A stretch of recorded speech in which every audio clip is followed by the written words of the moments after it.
Hey, what's up, what's up, what's up, what's up, what's up, what's up? Gracious good morning to you, good people. It's your girl KB. You know what I do and you know why I do it. It's Wednesday morning.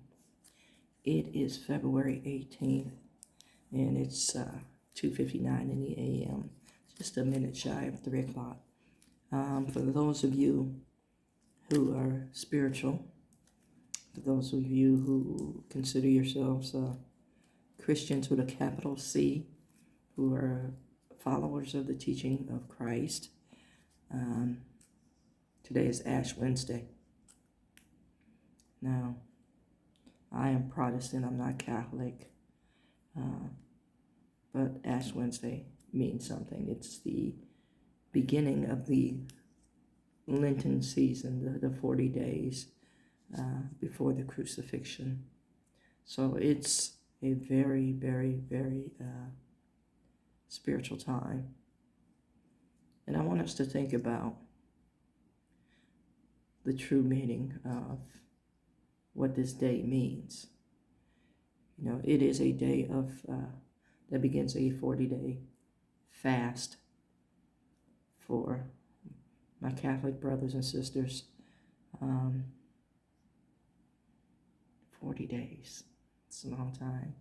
What are you sacrificing? And I'm going to get into a little bit more of that later, hopefully today. If not, I definitely will touch base on this particular subject about sacrificing. But I want to get into something that I stumbled across yesterday. It's the subject of moral disengagement. And, you know, it just struck me as I read it yesterday, because so many of us are struggling with this and we don't even realize, or we do. And this is our fine print or our escape clause. So moral disengagement is a theory on how people can hurt and exploit others while convincing themselves that they are still good people. Did you hear that? A theory on how people can hurt and exploit others while convincing themselves that they are still good people.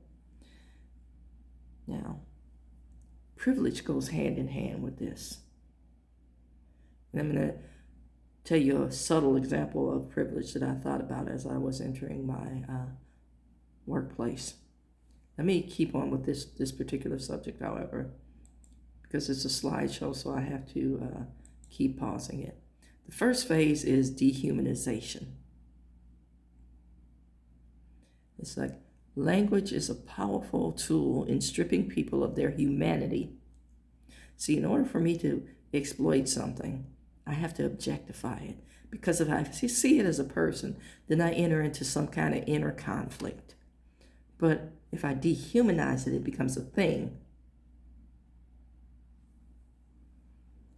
It says, people who commit harmful acts rely on language that is degrading, demeaning, and they use this to justify their behavior. It says, in systems like ICE, official standards are easier to bypass when people are reduced to labels instead of seen as human beings. Words like illegal, detainee, alien, or case replaces an identity. See, that's how people are able to lock up 5-year-old kids, or tear families apart, or put kids in cages on cold concrete floors because they don't see them as children. You know, we criminalize acts of his existence.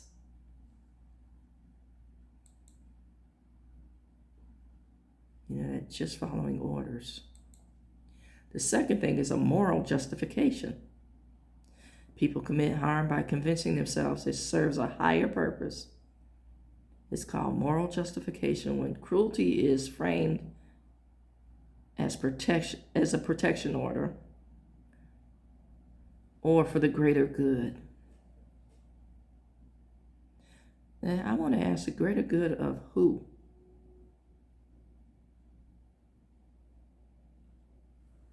You know, people tend to forget that, the folks that are being victimized, yes, victimized and brutalized, are the very same people who keep our food sources going. Yeah, that part.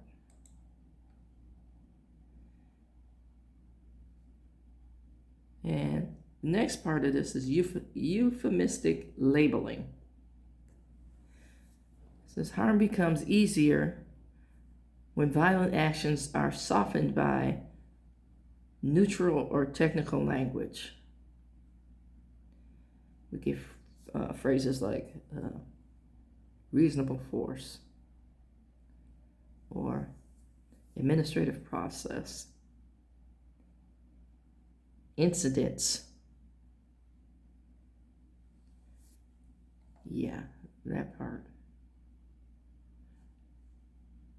I can't tell you how many young brothers and sisters fell down in the process of being arrested. Yeah, they fell. When you can clearly see handprints, they fell. Or they hurt themselves.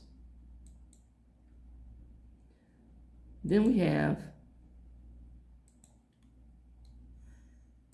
the fourth step. Pardon me, this thing kept going.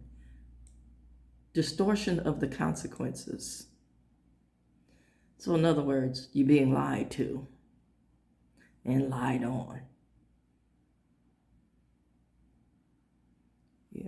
It's a big deal when it applies to whatever offense that has been assigned to you. But it's no big deal when you're the victim of offensive conduct, offensive language, offensive behavior, violence, threats of violence. Then you're blowing that out of proportion. Just like that song. It's okay when they do it. It's a problem when I do it. The distortion of consequences. The fifth thing is diffusion of responsibility. So you get caught in this vortex of misdirection, disinformation. So you never really get to a place where there's a solution or a resolve. Usually what happens is something is highlighted to the point where people just give up. And that's on both sides, for the victim or the perpetrator. Depending on how much noise is made.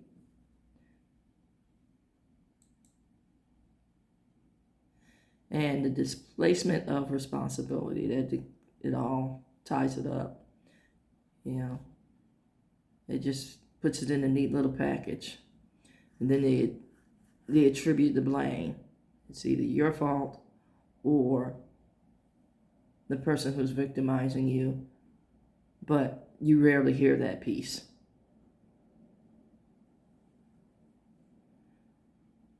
So where do you stand on the disengagement process? I want you to know, again, I'm going to highlight, this goes hand in hand with privilege.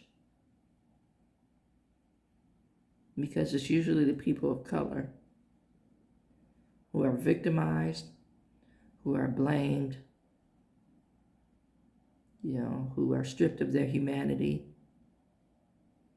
for whatever justification. And as my parents used to say, when you're standing before them for your offense, and you get to talking, justifying and rationalizing, my parents would say any excuse is better than none. before they hand down whatever verdict or judgment that they're going to hand down, you know. So you just stand tall before the man lying because you're forced to. Not that it justifies it, but you're forced to by tactics